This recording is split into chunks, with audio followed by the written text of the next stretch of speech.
Hello, welcome to the Point Forward podcast, Milwaukee Bucks chatter from the Milwaukee Journal Sentinel. My name is JR Radcliffe, and I am joined by the one and only Jim Owczarski, Bucks beat reporter for the Milwaukee Journal Sentinel. And oh boy, do we have a story to talk about. The Milwaukee Bucks, well, they're 30-13, and they have a brand new head coach. They make the somewhat shocking maneuver to fire Adrian Griffin, first-year coach Adrian Griffin.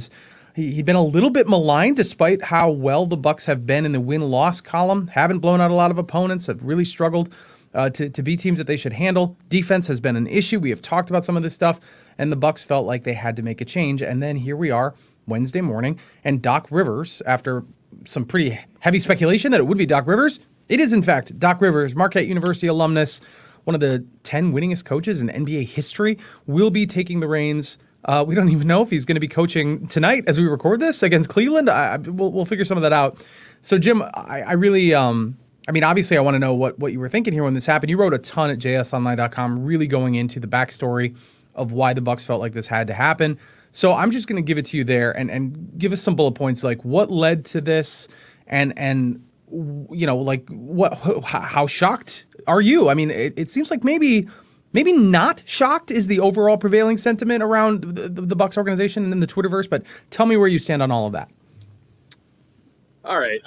Look, I think I'm going to ride the fence a little bit, JR, in the broad question of, are you surprised?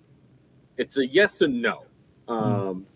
I'm surprised, yes, in that I didn't think Doc Rivers was John Horst's Craig Counsell, right? Like David Ross was the manager of the Cubs until he wasn't, because they thought Craig Counsell was the guy to take them over the top.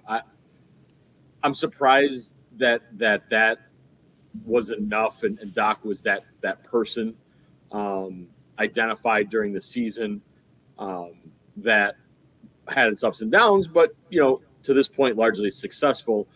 Not surprised in that, JR, if they would have reevaluated Griffin after this year in the offseason, if, again, Doc Rivers or Steve Kerr or name any other maybe longtime coach with Ty Lue, a couple of free agent to-bes were available, I would not have been surprised if the team moved on. So, and I wrote about this at jsonline.com as to why that was. And really, JR, Adrian just never took control of the locker room, of these games.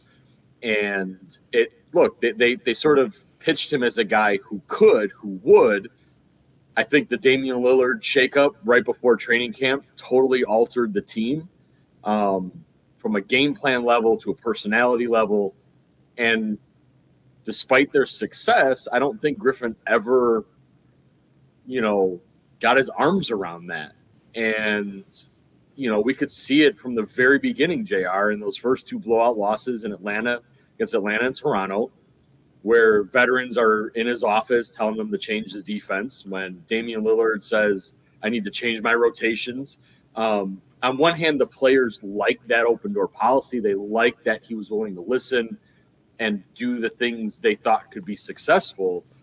But there's a fine line there of too much empowerment from the players, because at some point they want to be coached and they want to be led. And I think for as much as they liked Adrian as a person, and I do think they liked the fact that they had a varied defensive scheme or schemes, I don't think they ever got to the point where they were like marching behind him rank and file. This is the guy who can win us a championship.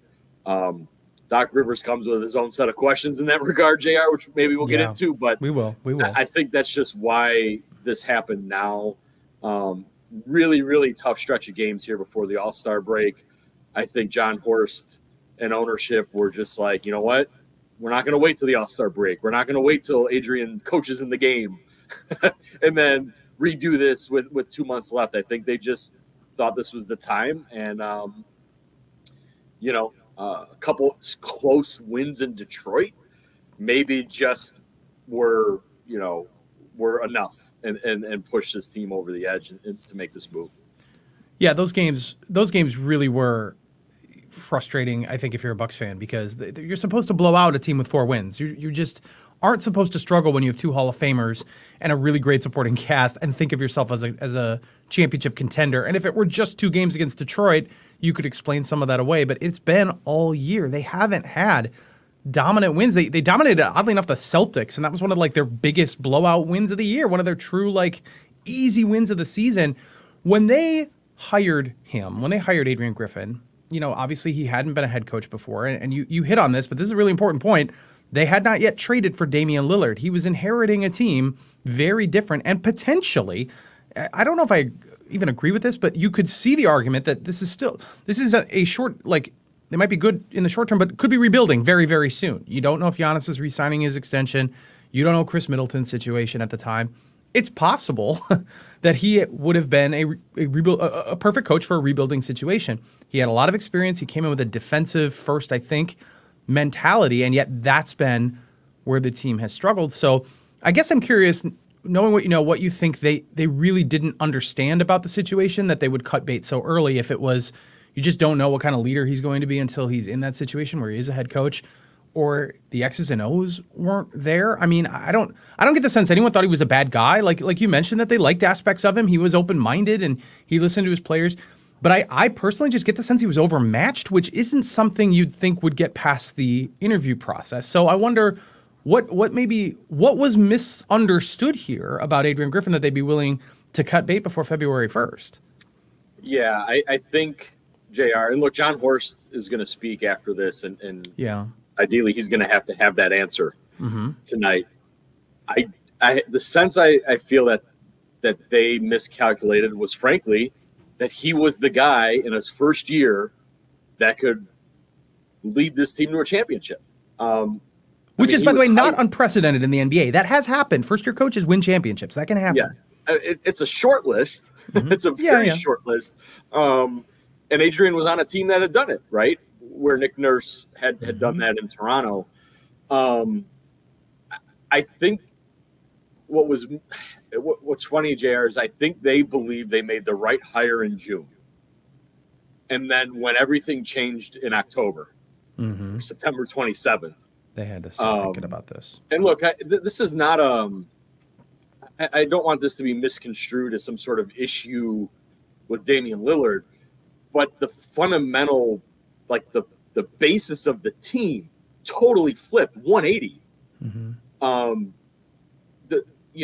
Everything that he had done from June to September 27th had to be torn up and thrown away. And now you could say, hey, that's sports. That's the job. True. And maybe now we can say Adrian wasn't in a place to do that. But how could you know that in June, that you would have this franchise-altering trade in late September? So I think John Horst, if I can guess, is going to say they firmly believed Adrian Griffin, first-year head coach, could get the job done when they hired him. Now, when they fired him, they've come to the realization that currently constructed and the growing pains of this first-year head coach, they just felt it was untenable to continue. So I think they're also going to walk a line there, like acknowledging they made a change and they fired the guy when he's 30-13, but also not be willing to just say, wow, we totally got it wrong in June. Just the dynamics of everything changed in the interim, and it just was no longer the fit they thought it was back in the summer. I want you to speculate, too, about where Giannis Antetokounmpo's role is in this. Presumably, I've always assumed if Adrian Griffin got hired, it's because Giannis gave his blessing, because whoever gets hired is going to get Giannis's blessing. I'm not saying that the guy was driving the decision-making, but how can you not imagine that he is heavily, heavily involved in the decision-making? Now, he's been one of the guys who's been fairly vocal, I would say, about kind of there needs to be a change. He sort of challenged, I would say, his teammates, but not just the teammates, kind of the whole organizational structure at points this season, at one point in particular this season. And he's bringing up things that make it sound like, if you read between the lines, he would be okay with a different coach. I mean, that's reading quite a bit into it. I'm not saying that Giannis advocated for it or anything. I'm just saying at some point maybe his involvement, his attitude changed too. and I don't know that for sure. I'm just under the assumption that no move is getting made without Giannis's blessing, hiring or firing, and that maybe he didn't think this fit, or he thought the fit was different. I know I'm asking you to speculate a lot, but I have to. I'm under that assumption. Is that fair or unfair to assume his involvement here? I mean, it's fair to a degree. I mean, he sat in the interviews or had interviews with the finalists in June, in the summer, out of which Adrian Griffin's hired. Over two very experienced coaches, as many people remember. And so, look, I mean, John Horst and ownership said, hey, no player makes these decisions. But, of course, he interviewed as part of the process. Like, so yes, I don't think Giannis is hiring or firing coaches. But, yes, I also believe clearly he was a big part of the process at the end of the road in June for Adrian Griffin to be hired. Now, that said, the things he has said publicly there's no reading between the lines there. Like, Giannis is very honest and open. Yes. He says what he thinks and what he feels. So from the very beginning, JR, our Lori Nickel wrote about this after Chicago. What did he say? Well, the politically correct thing is to say he's the coach, I'm the player, but this is a partnership, right? So this is the very beginning of the year. He has been vocal after games about this is not us defensively. We need to be better defensively. In the very controversial Vegas jaunt to Vegas, right? That people, are going to mention as some sort of harbinger of doom. Look, Giannis sat up on the podium and Malik Beasley said the same things, and Bobby Portis. We were disorganized. We didn't know what was going on in the game. And what did Giannis say? That's not on the head coach. That's on us, on the players. Adrian's not on the court. That's on us to do it. So as we get to that point, and then beyond, we get to January 6th, where it goes the other way about no pride on defense. And he rips himself, he rips his teammates, and he says, we need to be coached better. And that was a start in the language, JR, where it wasn't just us as players need to do this. Right.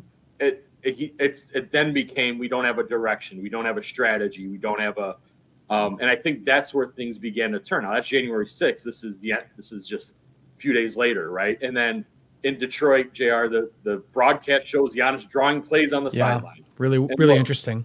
Giannis loves the game. He's interested in the game. He thinks about the game all the time. He does draw plays, but again, what do you do with that, right? And so. Yeah, I don't think he's had anyone hired or fired per se, but clearly wherever he was in this process, he was visibly, vocally frustrated. There's no way around that. Mm-hmm. Damian Lillard, vocally not as sort of forceful as Giannis, but Dame got his points across about, well, I've never been off the ball this much, or, I'm kind of standing around, or right. He was searching, like he was changing his game to fit Giannis, but I think Dame was also looking for a little direction in how to do that, or also how to make him in spots. And this isn't all just on Griff, man. I think, Griff had a nice rotation to start the year with them, staggering those two, right? Giannis on, Dame off, and et cetera. And then Dame wanted to play all the first and all the third, and that screws up. That really messes up rotations when you have a player who wants to play 2 full quarters or a quarter and a half, right? So it's not just Giannis. So I have to bring Dame in because that's part of this. So yeah, it's part of it, JR. And look, Giannis signed the extension. This is Damian's first go around in Milwaukee. I don't think they want Damian Lillard to request a trade in the summer. Oh my gosh. So I think that there's a part of all of this it's just bigger than bad defense. And it's not necessarily an indictment on the person of Adrian. I think the dynamics of the team changed, and he just was not equipped for this version of the Milwaukee Bucks. I think that's really well observed. And, it's already tenuous because Damian Lillard, we know, wanted to go to Miami. Didn't want to come to Milwaukee, which is, not Miami. So there's already a little bit of, and he said all the right things and it's settled in, I think, but just, there had to be a certain assuaging of the situation. And I don't know, like Adrian Griffin just got here. I don't know if that was really something he should have been in position to do. But even more for people rubes like me, who maybe don't see the matrix when it comes to X's and O's, it's hard to parse what is personnel and what is the coach, because Damian Lillard and Malik Beasley and others on this team are not the defenders that they have had in previous years. Obviously, Drew Holiday being the missing one. I don't think if they don't make the Lillard trade that they're any better off. I think they have many more losses because they've needed that offense from Lillard. They certainly don't win it like against Sacramento. There's a lot of games that I think you could point to, but and Drew has struggled offensively a little bit in Boston as well. But there is a shift there that's going to create a drop in defense. I don't know if you'd think go from top 3 defense in the league to bottom 3rd. That feels pretty stark. But when we talk about the team struggling on transition defense, that feels like an effort thing. But is it maybe more of an X's and O's thing? I'm trying to pinpoint. Because Kevin O'Connor of The Ringer is one of the most vocal people about how Adrian Griffin is not the fit. It's not working with him. He's not the only one. Certainly, the Bucks Twitterverse has latched onto this, and honestly, I see some really good points. I don't see them. I hear people talk about them and write them, but I'm trying to figure out which part is the coach and which part is just the personnel. Like, your defense is going to slide backwards. It's just the way it is based on the guys on the floor. And which part is the coach needs to be the one to step in and make this work where it's not. And is that just get guys to give more effort, or is there a schematic thing that really has to happen, a schematic fit that the Bucks don't have? Yeah, again, I think it's a little bit of both. I think when the trade was made, the front office probably realized, Adrian Griffin probably realized, this is not going to be what we thought it was going to be defensively. I'm sure the tumble down to the bottom 3rd, JR, is the bigger issue. I'm sure they'll say all the right things. And I wrote about this at the halfway point where Brook Lopez finally was like, look, we can't, few teams are great at both things. Even Brook was at a point where it's like, well, we can get those stops when it matters, but not. And they have. They have. And so I think it's just how I think the front office must feel, and the players believe, they're not as bad defensively as they've shown. Some of that is scheme and has to be some sort of X's and O's communication, i.e., there's the Portland game they come back and win, but Damian Lillard and Pat Connaughton have no idea what they're doing coming out of a timeout and leave a wide open corner 3. That's unacceptable. How do those two guys who have been in the league a total of 20 years not know what they're doing?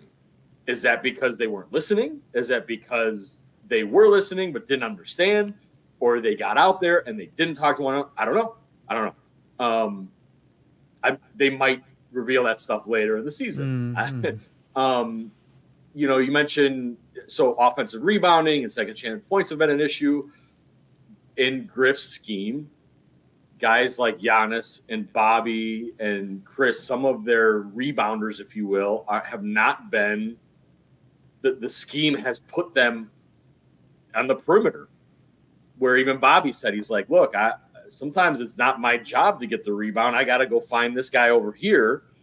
And so that scheme, you mentioned transition defense. Now, to me, that's on the court. That's paying attention. Mm-hmm. That's Chris Middleton makes a 10-footer and Detroit decides to run up the court. What are you doing? You're pulling the ball out of the basket. That's not a coaching thing. Yeah. And look, there was another play in Detroit in transition. Brook Lopez and Pat Connaughton are back. Okay, Brook's in the paint. It's a 2-on-2. Why was Pat hedging toward the lane and leaving Alec Burks wide open for a 3? If that dude wants to go one-on-one against Brook Lopez in the paint, that's what you got to do. Pat, you got to get over. Good luck. That's to me, that's not a coaching thing. That guy made a mistake, right? And that happens. Every single player on the team has those moments. Giannis has been caught floating and not doing what he's supposed to do either. Yeah. Right. So it's always a combination. But I do think some of the schematic flaws were accentuated by personnel flaws, accentuated by whatever on transition defense. They played hard. They never quit on this guy. Like, that's the thing, JR. Like, how many games could they have mailed it in? You know, but they never did. Now, they had some bad losses, Cleveland, Utah, those two, Toronto, Atlanta early, but you never thought, wow, the Bucks have quit on Adrian Griffin. Like, that's not their makeup. And yeah, personnel-wise, look, we'll see. John Horst has made several deadline deals in his time. None of them have been, like, spectacular. Like, he does his work in the offseason.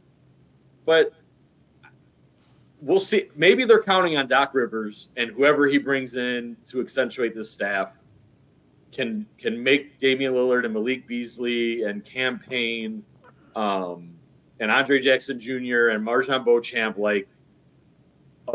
replacement level the plus defenders. Maybe there's a magic scheme and a magic language they can implement immediately. That's part of this too. Now I'm curious to see, but look, Damian and Malik try hard. They give effort. Defense is effort. You see that, right, JR? Absolutely. Yep. You can't have these comebacks. You can't have these close wins. Like Chris said, that last game in Detroit was a defensive win. I think they strung together like 5-6 straight stops in order to win the game. That's what they've been doing.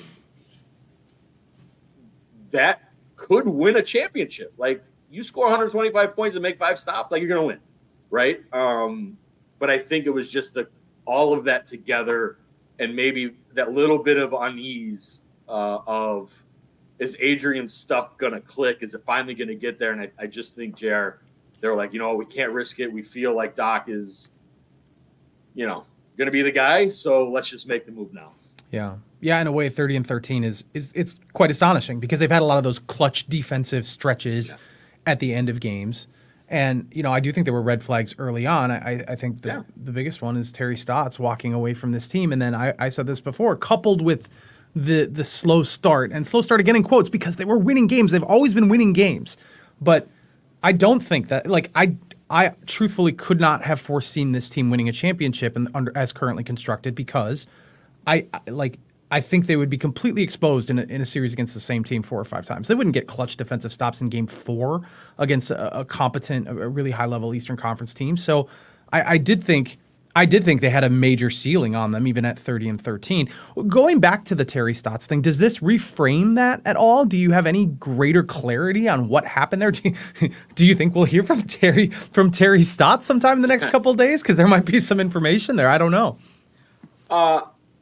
To the latter point, no, I don't think so. No. I don't think we'll ever hear from Terry Stotts again until he's hired somewhere else or he gets an analyst job or whatever. I mean, look, that's always going to be part of this story until Terry and Adrian really and John Horst are really honest and open about that. But let's be real. They can't be. That's not going to happen. So that being said, it's always going to be in the mix as, the first domino to fall. I still maintain, JR, that was just not a fit between two personalities, two styles of coaches. I don't think the Damian trade helped that situation because all of a sudden now you have a player coming in who had been with Terry for 9 or 10 years. Yeah, it's a total power shift completely. So I think there was an already a weird working environment they're trying to make work. If anything, JR, I mean, look, I don't have reason to doubt that the reporting that Doc Rivers was sort of asked to mentor or be a confidant or consultant to Griff. But if that's the case, John Horst has been pretty heavy-handed here then with sort of hiring Terry Stotts or hiring Doc Rivers or whatever it may be. I mean, that's a very interesting that's, to me, of the Stotts stuff, JR, that's the more interesting part of it to me is that the front office has been this involved with, sort of forcing or putting in other coaches. Yeah. Well, it goes back to Jason Kidd, too. I mean, he had a winning record in the middle of the season. It was not a good enough season, but, like, they're not afraid to make bold strokes like this. They are involved. Right. So, you know, I still don't – so the stats thing is always going to be part of the narrative. But I still feel like that was more of a coaching personality issue as opposed to, oh, my God, Terry Stotts. Like, look, Terry might have thought this was inevitable or this could happen. But also, if he thought this was inevitable, JR, why not stick around? Because right now you're the head coach of the Bucks. Mm-hmm. Right? Like, so I think, you know, I think, and I have been around enough NFL coaches, JR, who have stuck around because they're like, you know what? Big guy gets fired. I'm the interim. I'm the next one. Like, so, look, maybe Terry just didn't want to do that, but he could have. So I don't know. I still feel like that was a more of a fit issue as opposed to, you know, some grander predictor. But again, it's always going to be, you know, a flag in the a flag in this storyline. I have a two-part question. The second one is more important, but they're certainly related. Do you agree with me that this team didn't look like they could win a championship with Adrian Griffin? And if so, does changing the coach work? Like, we'll talk about Doc Rivers specifically, but the gambit of changing a head coach, can that take a team from not good enough to championship caliber? I mean, the record says they're championship caliber. So is this a gambit that you think can pay off? I thought they could win a title with Adrian Griffin. I had seen enough. I had seen the things he was talking about and that the players talked about on the court of, okay, this is better now than it was when they were 6-4. Mm-hmm. This is better now than it was when they, ended the year. But it was taking a long time, and the players were getting more antsy. Because they don't have a lot of years here. This isn't a long-term play with what they've got on the roster right now. Yeah, so I think they and honestly, JR, they literally, it's basketball. Mm-hmm. Anytime, you name all your teams you want that you'd be curious about. Anytime the Milwaukee Bucks would walk out on the court, they'd have the two best players of the 10 on the floor. And then Chris Middleton might be the 5th best, the 6th best, depending who that is. And then Brook Lopez is maybe the 8th best, right? So if not 7th, right? So like they were so talented that it was making up for some of this stuff early. And I thought as they got to the spring or summer, it could come together. I had doubts about that, but I was willing to say, like, sure. And largely because Dame and Giannis, like, it's like those two guys, they can win games by themselves. Like and again, that's leaving Chris Middleton one-on-one to hit an 18-footer of his own making, right? To go up. So I think so. I think they could have. Now changing the coach, I think you can't really separate it from Doc, because if you were to just say, well, all right, we don't believe it is going to get better. We don't think the players are going to stay in line, so we got to change the coach. Joe Prunty, I think, is a good offensive tactician. I think he's a good assistant coach. I also think he's a good assistant coach. Sure. Look, I think the Bucks were going to make the playoffs that year. Whether Jason Kidd was still there or not, would they have pushed the Celtics to 7 games? Maybe. I don't know. I think you can't really argue Joe did a good job steering that ship, right? Yeah. If you were to say he was going to finish this out, I don't know. I'm like, what? Like, why are you changing this? Like, it's just the same guy. It's the staff, et cetera, et cetera. So I think you can't separate it from Doc, and that they feel this is the move they can make. So yeah, of course they can win the championship. If I thought they could with Adrian, of course they can with Doc Rivers. Yeah, I guess it'll be to be determined if it's, because they have the two best players on the court every time, or if there's some magic formula that Doc Rivers has that can, make this a a top 10 or a top 15 defense, and that time will tell on that one. Doc Rivers has a lot of experience working with superstars. That's obviously a situation he's walking into now. His knock is that he does not do well in the playoffs. He does have a title, and he's got 2 NBA Finals appearances, but it's been a while. And that is why they fired Mike Budenholzer, because they didn't like how his system translated into the playoffs. So here they have a different coach with kind of a similar issue, I guess you could say. I don't believe for a second the reporting. This was very strange how it was. Oh, Doc Rivers is the leading candidate. And then, they haven't even spoken. The Bucks haven't even spoken to Doc Rivers. And then, within 12 hours, he's hired. I don't believe for a second they hadn't spoken. You don't find a replacement. You don't even make this change if you don't have Doc Rivers lined up to step right in. Again, he's one of the 10 winningest coaches in NBA history, so you could do a lot worse. He's got Milwaukee ties, went to Marquette University. He's very well known in this town. But did he have a relationship with the Bucks before this? I'd kind of heard rumblings that he might have been consulting a little bit. I know he worked with ESPN, but they didn't pull him out of thin air. They clearly have had conversations. Has he been what's he been doing? Like, what is his relationship with John Horst that this came together so quickly? I'm sure they've known one another. You can't coach for 25 years. I think John's been in the league. I'm sure they know that. They've known one another. Yeah, I'm guessing we'll get some clarity on some of this. I knowing John, I curious to see this consulting thing in December. I we'll see if he'll speak to that or not, because again, it sort of lends itself to some thoughts of subterfuge, or what? Oh, you're the consultant. Well, we'll just fire this guy because we'll do we'll see. Doc. Look, Doc's been doing this for 25 years, so there's going to be good and bad, right? He's won more games than he lost. He's won Coach of the Year his very first year in Orlando back in '99. Won a title with the big three of KG, Paul Pierce, Ray Allen back in 2008. 19 playoff appearances in 24 years. Pretty good. Finals appearance in 2010.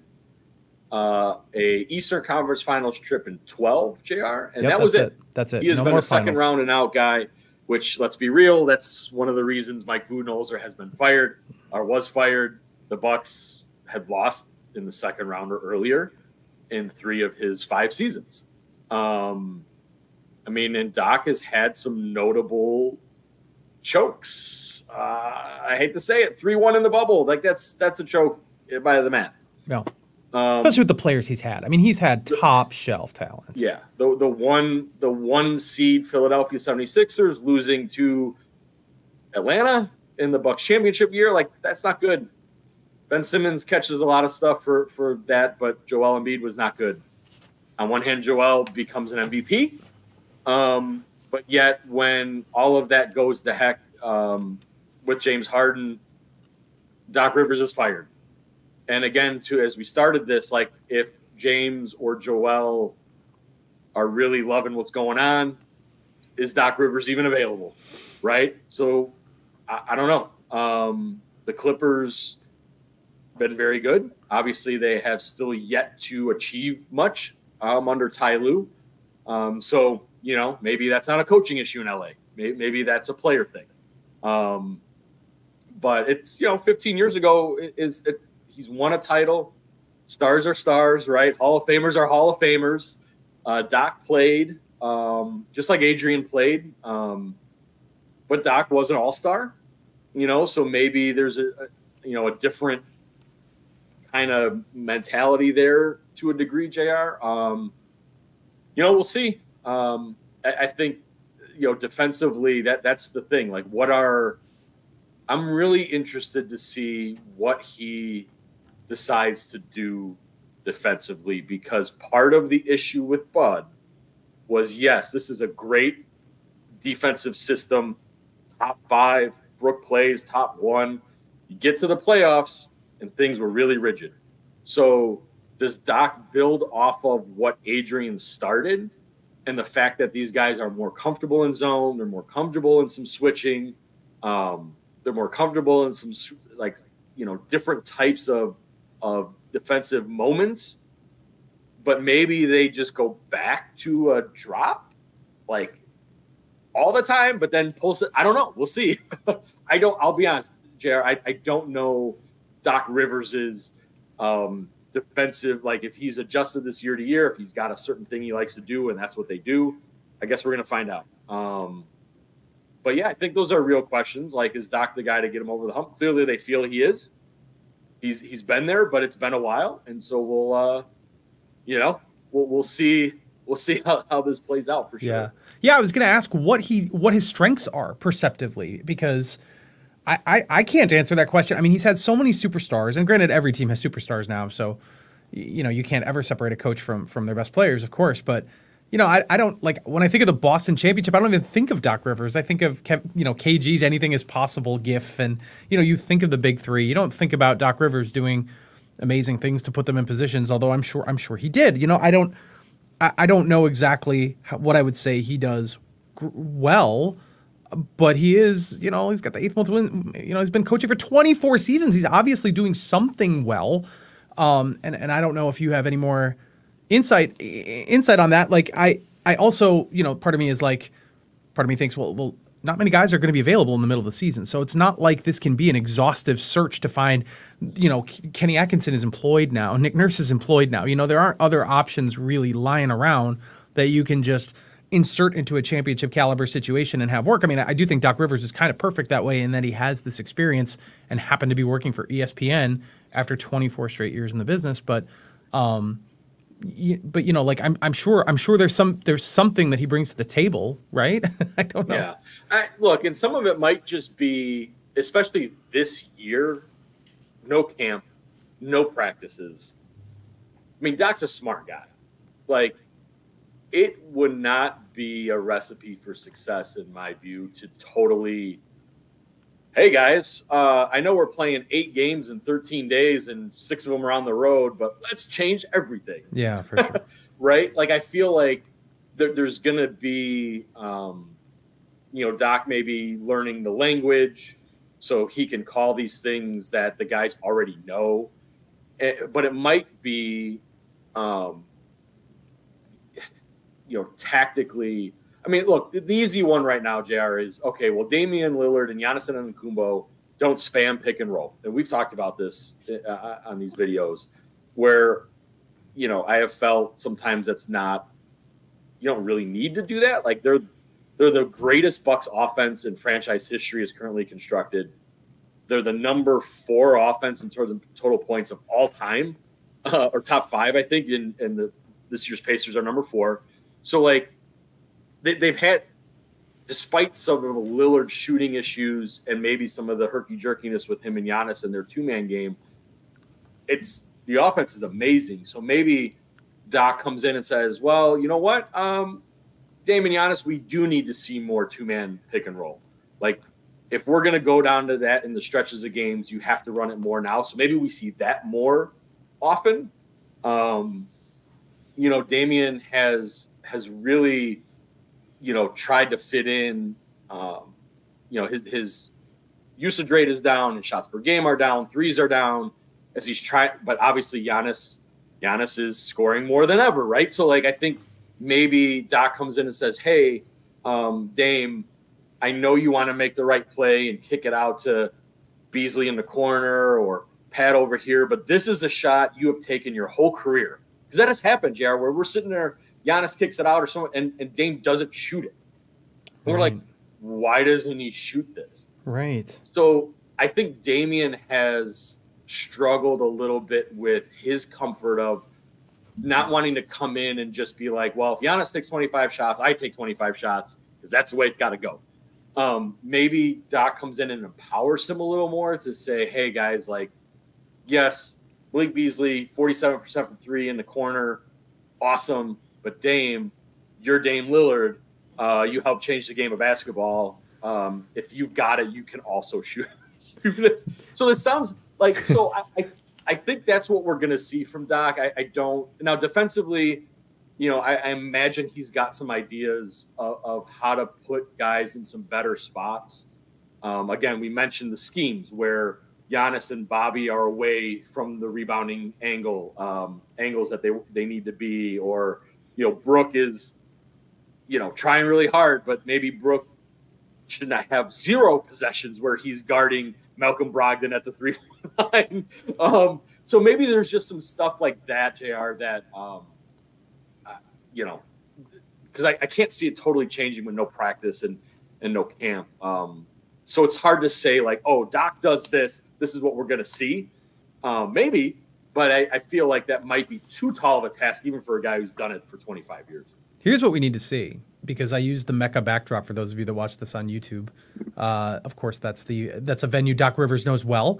They should definitely have a game at the Mecca again. Not this year, obviously, but like they need to bring that back, because that was a lot of fun, and that would be a cool thing. What a great homage if Doc Rivers is in fact here beyond the rest of the season, which I would assume so. I don't know.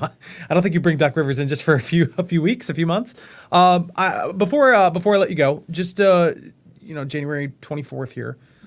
Just a couple thoughts on what has to happen for this Bucks team to reach that peak efficiency, to survive this difficult schedule, and come out through the All-Star break firing on all cylinders. Are there a couple things that really jump to mind that you've been following lately, or things you're still wondering about before this team can take that step?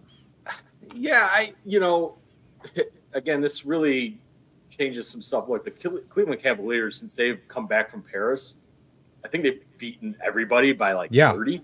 Yeah, they're back to being really good. So the Bucks have them now twice in 2 days here. Would I be shocked if the Bucks lose twice and look bad? No. Especially if Joe Prunty coaches the first game and then Doc shows up the second game. I don't think you're gonna change a whole lot. Maybe, I don't know. Maybe that different voice, that different, whatever. Dude, Doc's going to be at the game tonight. I don't think he's going to be coaching, but I bet you he's there, and he gets a big round of applause. I don't know. We'll see. Crazy. Yeah, that'll be interesting. So, they were good already. So in terms of it's about smoothing it out, and I think the thing I'll look for first is the guys talking about clarity and confidence, sort of that intangible stuff, JR.